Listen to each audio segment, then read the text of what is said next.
Nuestro reloj de arena va a marcar esta hora, que debe ser más de lo que dura una sesión psicoanalítica tradicional. ¿Existe la palabra tradicional para Existe, sí. esto? ¿Se Sí, podría sí. decir? Bueno, A veces Andrés, tiene una connotación un poco peyorativa, ¿viste? a veces, y otras A veces la veces. gente lo único que quiere es que algo sea tradicional. Exacto. Andrés Raskowski, bienvenido a nuestro espacio. Y está esto bueno de que tenemos tiempo. Pero tengo entendido que algunas disciplinas dentro del psicoanálisis interrumpen la sesión en un momento cualquiera, que consideran que, supongo yo, que es porque apareció algo para seguir hablando, o porque ya está sobre esto hoy, no hablamos más. ¿Por qué podría pasar que un terapeuta, en medio de esa, no sé, de ese rato que uno espera de 50 minutos, o que yo dijera, bueno, dejamos acá? Bueno, yo no soy de esa corriente, quizás no ni por bien ni por mal, quizás por tradición familiar y propia y por mi línea de pensamiento cercana a la de Freud. Pero tengo entendido que podemos decir que a veces hay ciertos actos que se tornan muy significativos también y que es necesario quizás dejarlo al sujeto reflexionando sobre ese tema. Paremos aquí, piénselo, por ejemplo. Un acto a veces, como dice alguna revista especializada, vale 1000 palabras. En ese sentido, es que a veces se corta la sesión. Pero también es cierto que a veces la sesión ya transcurrió a los 15 minutos y es muy difícil retomar un tema muy significativo. Y uno puede decir, bueno, o terminó a la media hora y quizás por tradición uno la extiende hasta los 50 o 45 minutos que cada uno trabaje. A veces es un poco cierta formalidad. Psicoanálisis quizás es bueno que haya habido un Lacan que introdujo la idea de una sesión variable. Si uno fuese suficientemente lúcido y honesto, porque también uno tiene que contar con que el psicoanalista tiene también sus complicaciones, sus conflictos y sus deseos. Entonces a veces uno tiene que estar analizando clásicamente qué es lo que me va sucediendo mientras voy trabajando. Quizás me angustié y quiero terminar la sesión. Esta también es una Le variable puede pasar posible. al analista. Puede pasar que el analista que resonó en él algo. que resonó en él algo y que entonces le dijo terminemos la sesión y que en realidad no es por el motivo del paciente, sino por motivos del analista. Con lo cual esto implica que clásicamente uno debería analizarse mucho tiempo. Y Freud decía, un psicoanalista debe retomar cada 5 años. Es decir, para tener la Para claridad. revisarse. ¿Cómo? Para revisarse. Para tener claridad de que sus conflictos no invaden el campo. Pero bueno, esto es una temática importante porque hoy en día el psicoanálisis ha tenido tanta difusión, pero ha tenido mucha dilución.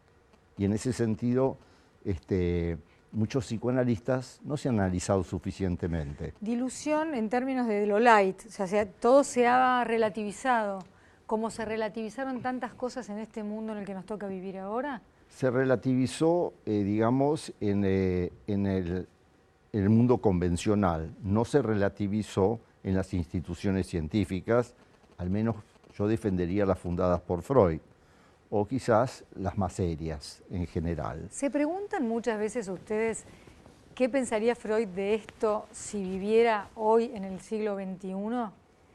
Muchas veces. Si bien sus descubrimientos son para siempre, ¿no? El inconsciente, el significado de los sueños, etcétera, a lo mejor, bueno, estamos hablando por él lo que él no diría sobre algo.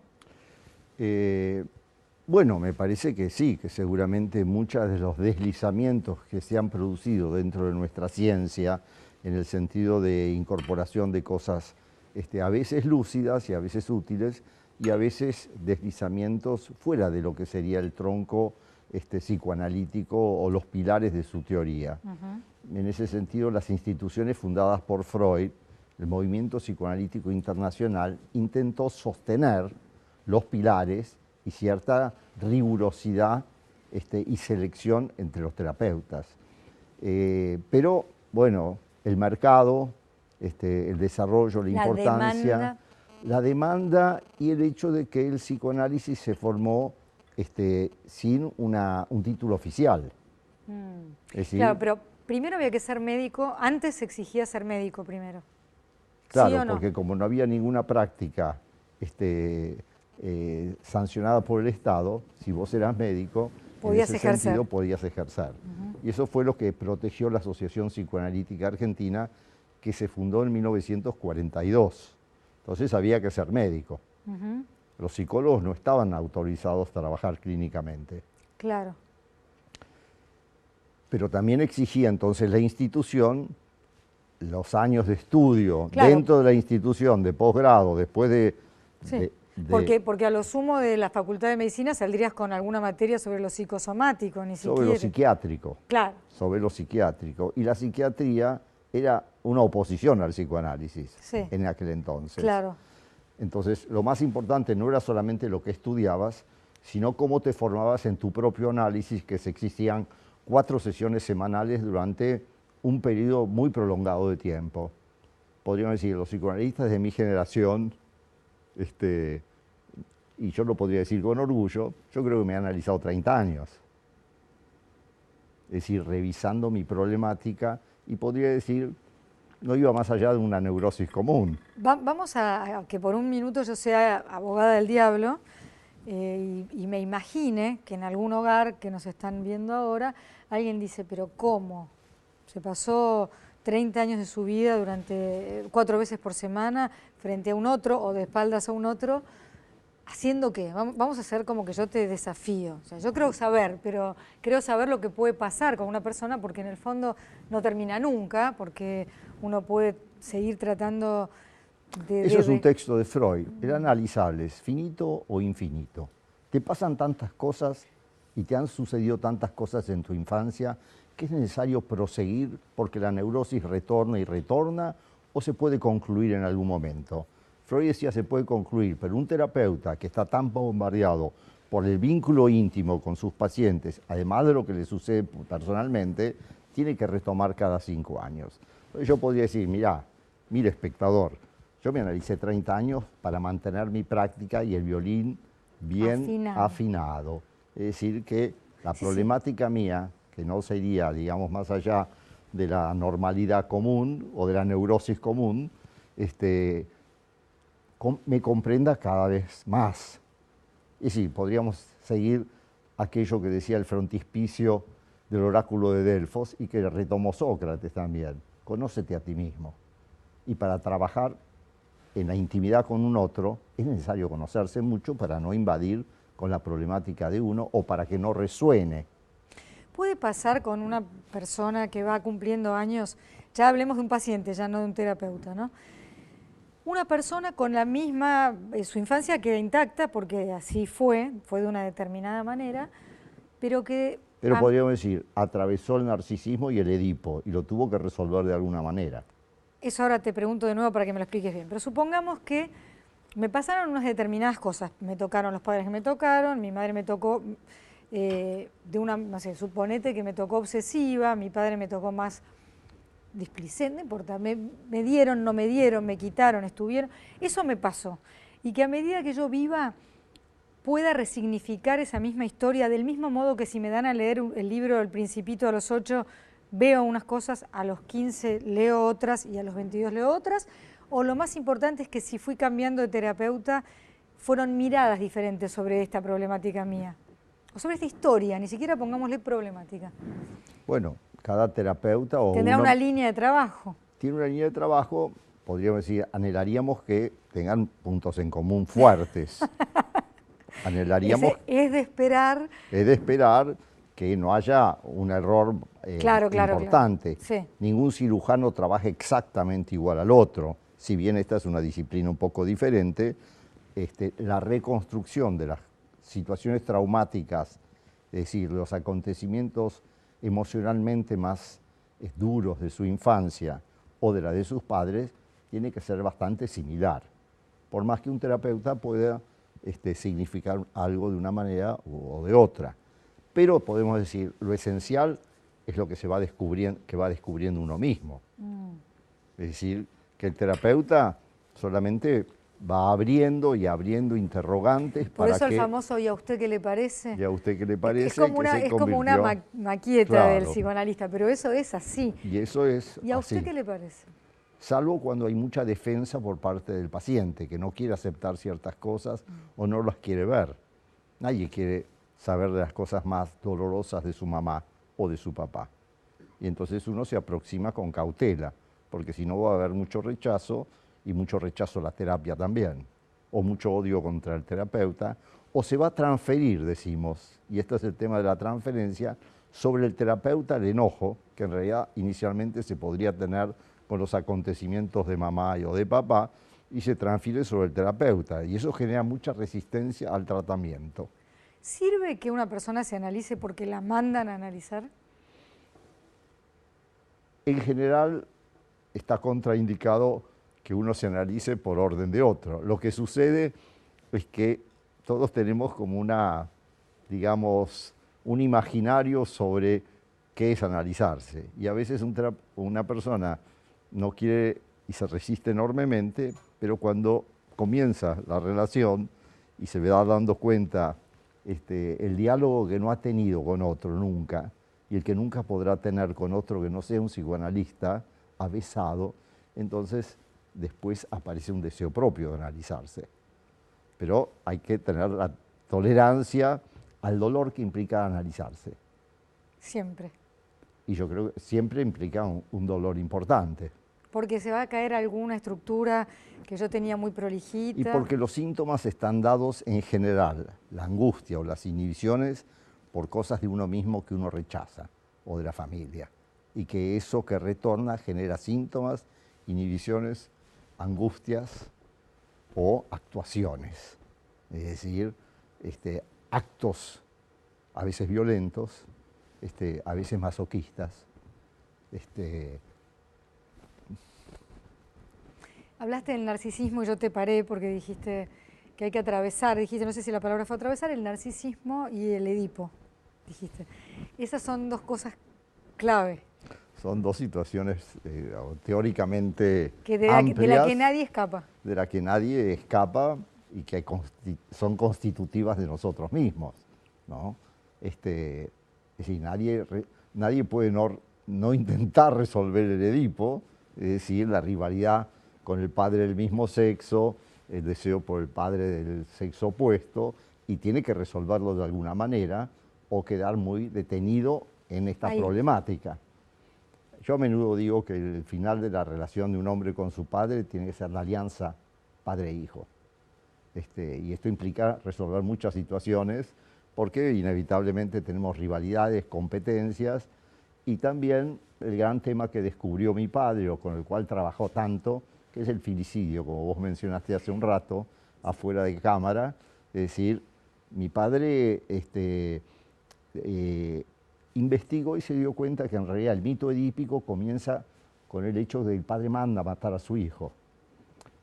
Y comprendió que esto sucede enormemente en la cultura, no diría en nuestra cultura, sino en la civilización.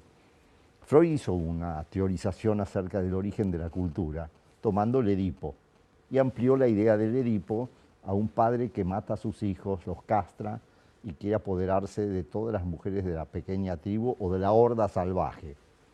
La teorización llevó, espero que no sea demasiado complicado, No, vos seguís. Teorización llevó a que la alianza de los hijos, la alianza fraterna, lo mata al padre y se lo devora, y que luego lo incorpora. Y esto es el núcleo de la hominización, es decir, la incorporación de esa sanción paterna adentro del psiquismo de uno, que se ha llamado el superyo. Es ese que nos dice lo que está bien y lo que está mal. Es ese que contiene la conciencia moral, la capacidad de autoobservación y la culpa. Que los psicópatas no conocen. Que los psicópatas los ha rozado, pero no lo tienen suficientemente internalizado. Por eso, Aguinis escribió un libro que se llama El elogio de la culpa, en el sentido de que sentirse culpable es también una estructuración sana, dentro de sus límites, Porque algo me dice que acá donde estoy pisando no debo pisar, Lo que que esto no que le debo estoy hacer. haciendo al otro no se lo tengo que hacer. La problemática actual es que una enorme cantidad de gente no tiene incorporado un super yo adecuado, entonces no tiene esos límites, Porque no tiene esa... la cultura pasó de un autoritarismo tremendo a porque yo lo digo y porque soy tu padre, a un desdibujamiento tal de los límites y de las normas que hay una anomia por momentos, que un chico no sabe lo que puede, no puede, tiene o no tiene que hacer. Chico o ciudadano, porque no necesariamente hablamos de niños. Puede ser que hayamos pasado o pendulado entre el autoritarismo muy severo y la no ley, la no regla. No sé si hemos pendulado, me parece que son momentos distintos de distintos núcleos sociales. Pero es medio Pero enloquecedor la no saber lo que problemática está bien. actual se plantea, ya de la problemática de la cultura en general, como el déficit de la función paterna, es decir, el padre Cuando decimos insuficiente. paterna, ¿es paterna y materna o nos referimos al padre varón? No, nos referimos al padre varón, porque la madre biológica, dentro de todo, tiene una relación de necesidad amorosa con su hijo, es mutuo. En Aunque cambio, sea adoptiva, madre e hijo también. adoptiva sí decidió adoptarlo, en Sí, ese decidió, sentido claro. sí. Pero el padre, su filiación es distinta. Entonces, padre se aprende más a ser y padre tiene que cumplir con determinadas funciones. Es distinto el rol materno-paterno. Y como nuestra sociedad es una sociedad que exige tanto éxito y es tan competitiva, muchos hombres fracasan y muchos hombres dejan de ser el padre que todos hubiésemos querido tener. Quizás por eso Freud planteó el tema del porvenir de una ilusión, en el sentido de que la cultura creó un padre celestial que te va a recompensar y que te va a ofrecer una nueva vida más allá. Quizás por el déficit paterno, la inermidad, el déficit de padre y la sensación de vulnerabilidad de todo ser humano. Pero esto es debido también a las fallas de la función paterna, porque es más difícil sostenerse quizás como hombre para la necesidad que tiene un hijo de que el padre lo incorpore a la cultura.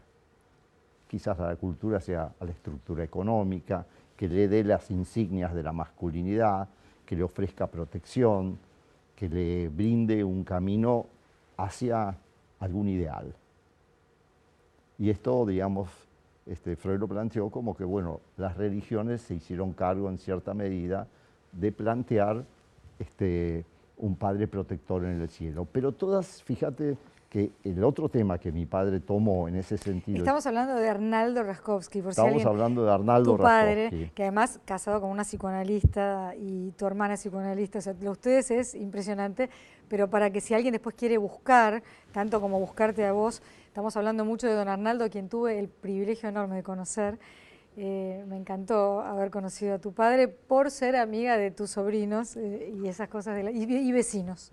Así que tuve la suerte enorme de conocerlo y admiro mucho todo lo de Filium y todo ese decálogo que no puedo recordar completo y que me costó encontrar, pero que una de las que me acuerdo es que si un niño crece criticado, aprende a condenar. Esa es una que me acuerdo, pero había muchas otras, pero era un decálogo. Era un decálogo, sí. Y cómo crear un hijo esquizofrénico también. Es decir, había pósters, porque mi padre, ¿Sí? Como vos Fue recordarás... Fue un divulgador.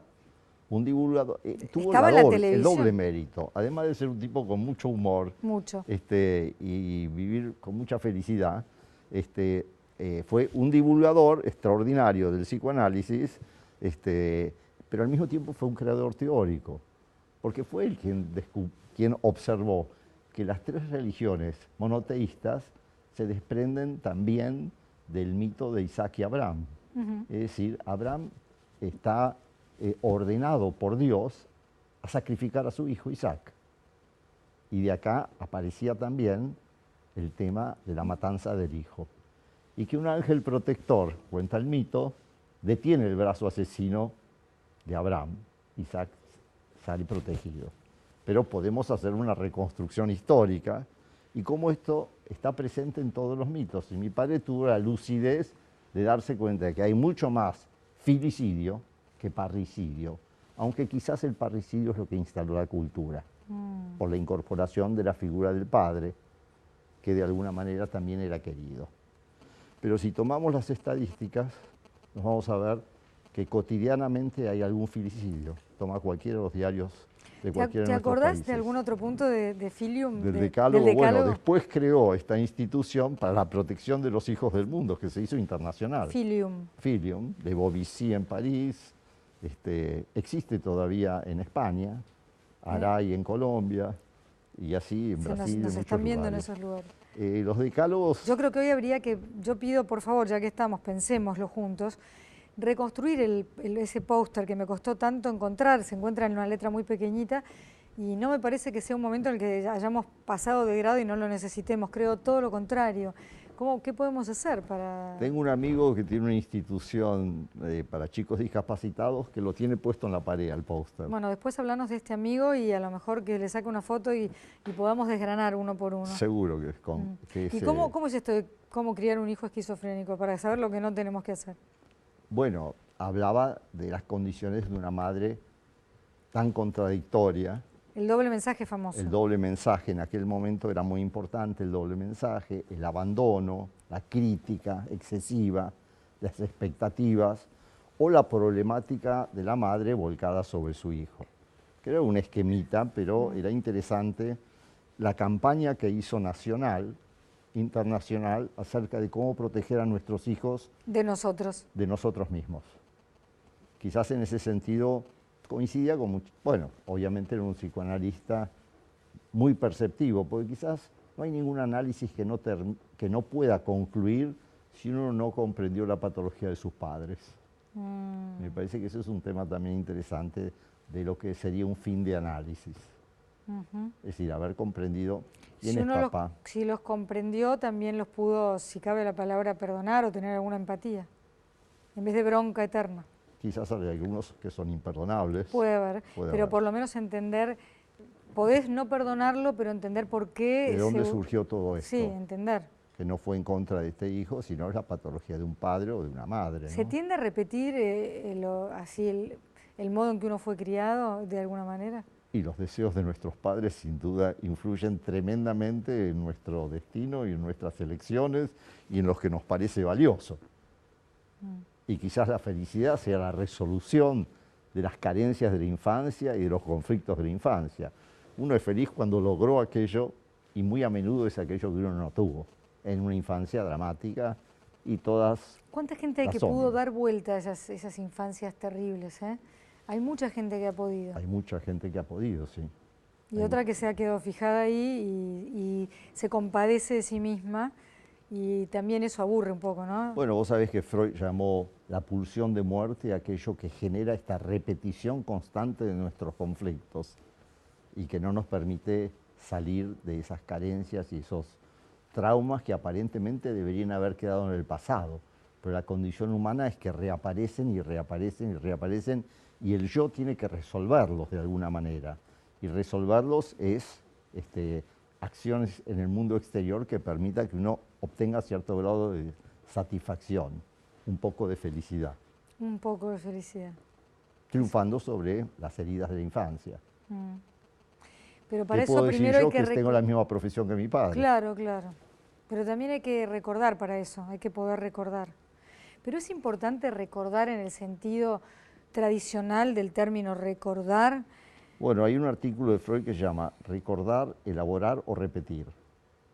A ver. Es decir, que lo que vos no sos consciente tendés a repetirlo. Conductas de tu padre, castigos, situaciones traumáticas, carencias. Si no recordás para elaborar, estás condenado a la repetición. Se ve mucho también en las situaciones de abuso infantil. ¿Cómo resuelve alguien un abuso infantil negado? O lo ejerce sobre el otro y lo repite, invertida la situación sujeto-objeto. O lo elabora y a veces inicia una campaña en contra de los abusadores. O queda inhibido y bloqueado para el placer propio. Para el resto de su vida, para el placer propio. Quizás sea un tema muy fuerte, ¿no? Sí, pero... Pero es real. Porque además, generalmente el abuso es intrafamiliar. El abuso casi siempre es intrafamiliar o con algún pariente O o un amigo de la padrastro familia. o un amigo. O un amigo. Y creo que es un tema muy importante porque es muy frecuente, mucho más de lo que los medios de comunicación se han animado a mostrar. Pero es claro ahí la ¿Puede pasar que el situación. infante, o que la niña o el niño, al venir esto de alguien tan conocido, crea que esto es lo natural, lo normal, lo que está bien, ya que viene de alguien que teóricamente no me quiere dañar? Totalmente. Pero puede el abusador suceder. siempre sabe. El abusador siempre sabe. Depende del grado de abuso. Las circunstancias para el psicoanálisis son muy singulares, pero puede erotizarse la situación o puede generarse una reacción defensiva en contra de toda erotización. O puede el sujeto desconocer, olvidar, como decíamos recién, Sepultar. no recordar, y de repente la conducta... Encontrarse haciendo aquello que le fue hecho. Encontrarse haciendo nuevamente víctima pasiva o ahora ser el victimario agresivo y activo, desconociendo de dónde proviene esto. El golpeador, para ir a algo que también es gravísimo, ¿ha sido golpeado inexorablemente?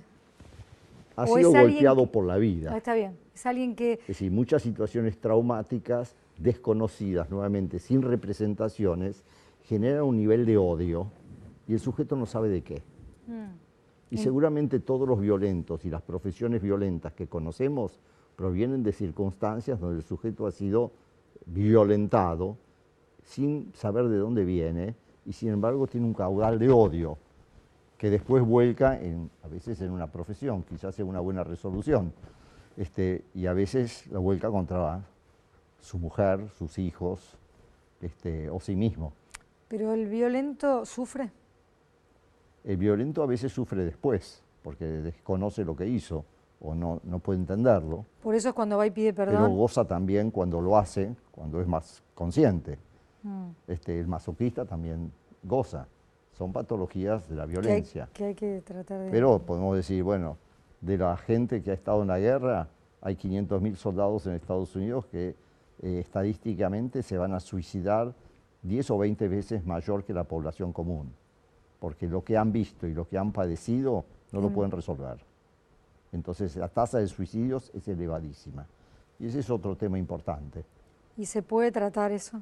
Se puede tratar, se podría tratar, pero como lo medican, y la medicación sirve como anestésico y no como elaboración, el trabajo elaborativo sobre estas personalidades es muy arduo y muy difícil. Entonces hay un proyecto tanático en camino muy importante, más que el de la población habitual. Si te entiendo bien, sería no te anestesies este dolor horrible ahora, porque igual no vas a poder con esto, el anestésico va a tener un límite.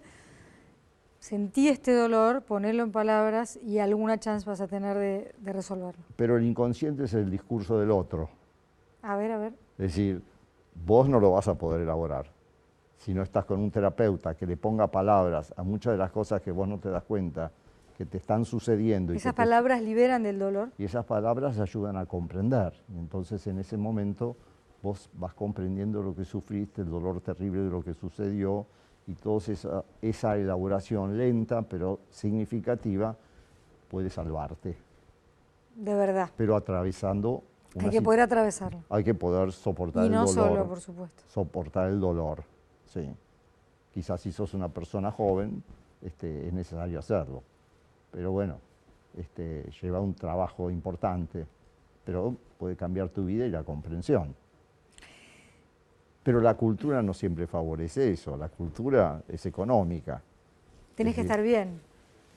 Tenés que estar bien. Tenés que funcionar. O es económica, es decir, los prepagos no tolerarían esta situación, quieren medicar. La industria farmacológica es uno de los grandes combates que tiene el psicoanálisis, o quizás parte de lo humano.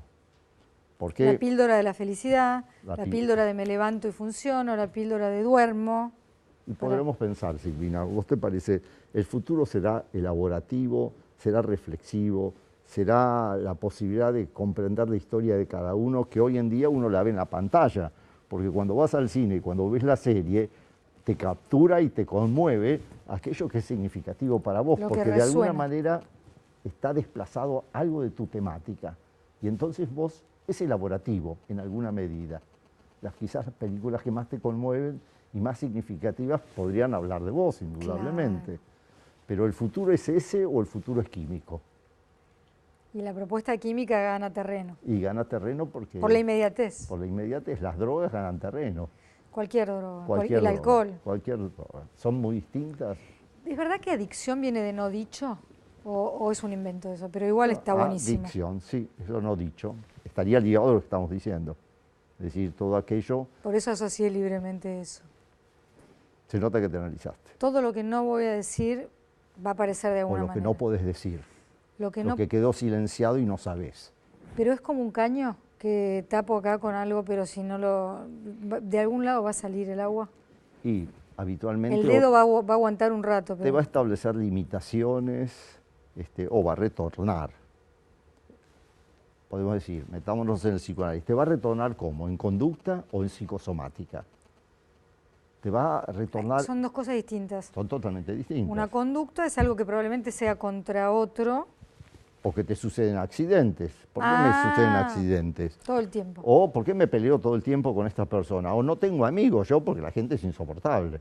Y en realidad son todas tus conflictivas y hay mucha gente que vive muy aislada y que no ha podido resolver los temas. La basura bajo de la alfombra puede estar hasta que la alfombra ya no aguanta más basura. Y en psicosomática, pues me enfermo. Y en psicosomática, como decir, no pasa la conducta. No es que este sujeto se pelee con todo el mundo. ¿Son estilos o una cosa es más grave que la otra? ¿Entendés la pregunta? O sea, ¿es más grave ponérselo en el cuerpo de uno que una conducta o una conducta puede ser tan grave como el enfermado? Yo creo que puede ser tan grave, son distintos estilos.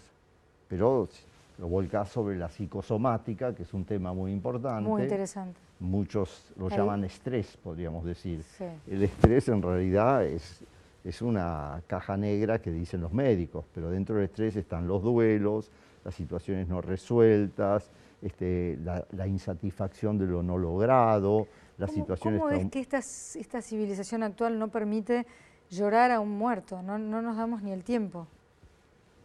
No podemos dolernos. Y hay una patología de cada cultura también, ¿no? Freud decía, es difícil verlo porque uno vive en ella. Pero Buenos Aires, ¿por qué razón será que debe ser la ciudad, no sé si Nueva York va primero y nosotros después, o París, no sé, pero donde la tasa de gente, no sé si psicoanalizada, pero en terapia? En terapia, sí. Altísima. Altísima. Yo creo que obedece... ¿Por muy neuróticos? Vamos a volver al mérito de Arnaldo Raskowski. Yo creo que un gran mérito del psicoanálisis argentino ha sido que no se desarrolló como una rama de la medicina y al contrario se enfrentó siempre con la psiquiatría. Y además se instaló con bastante temprano que no había que estar loco para buscar ayuda. Y porque no era una rama de la psiquiatría, pero lo que pasa es que surgió de aquellos que se fugaron de la España franquista, surgió de aquellos que se fugaron perseguidos por el nazismo. Por el nazismo. Y esos fueron los primeros especialistas en psicoanálisis. El primero fue Garma, que venía de la España franquista y se formó en Berlín. Mary Langer, Racker, mi padre y John Riviera acá. Y eso fue un núcleo cultural revolucionario. De sobrevivientes. Pero que luchaban en búsqueda de una cultura mejor y una condición humana distinta. Entonces fue un movimiento contracultural y cultural. Se incorporaron filósofos, pintores, escritores. No era una rama de la medicina. Y en ese sentido se desarrolló como un movimiento contracultural que cuestionaba una Argentina conservadora, una Argentina fascistoide, una Argentina militarista, una Argentina muy religiosa. Y entonces el psicoanálisis quedó muy sinónimo de desarrollo cultural y la modernidad. Poder interrogarse a uno mismo, poder interpelar al otro. tenemos que hacer el único corte que hay que hacer en este programa. Parece que te quiero cortar justo ahora, cuando estamos por interpelar y cuestionar, pero es solo porque hay que hacerlo y ya volvemos con Andrés Raskovsky.